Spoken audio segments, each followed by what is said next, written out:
好啦，練習16啊，今次係呢個數學4年班呢個新思維。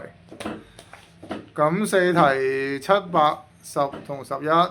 第7題，你將1米呢轉做厘米就乘100厘米。咁100乘50呢，就係答案啦。咁你最後答案平方厘米啊嘛。好啦，第2題。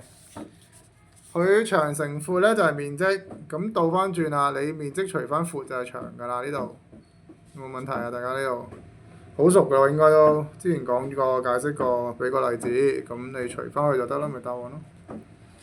好啦，呢度佢邊長啊咁樣，正方形咪邊長乘邊長啦，即係自己乘自己一個邊長咯，就答案啦。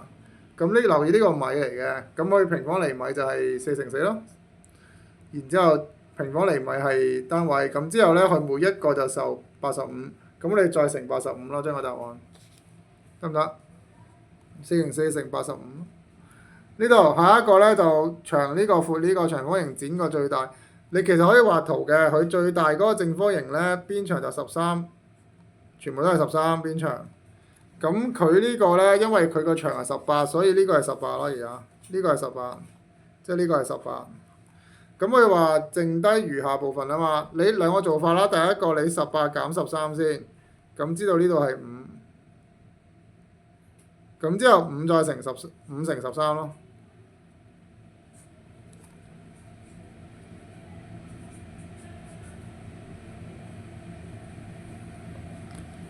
乘13。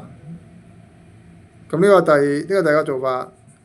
咁第二個做法呢，你就可以將係18乘13，就減13乘13咯。咁佢都係同一個原理嘅啫。你呢個就係話我個面積成個長方形面積減正方形面積。呢個呢，就我計咗邊長先，邊長係咁樣呢個位，咁再用呢個長度乘13，兩個都做到嘅。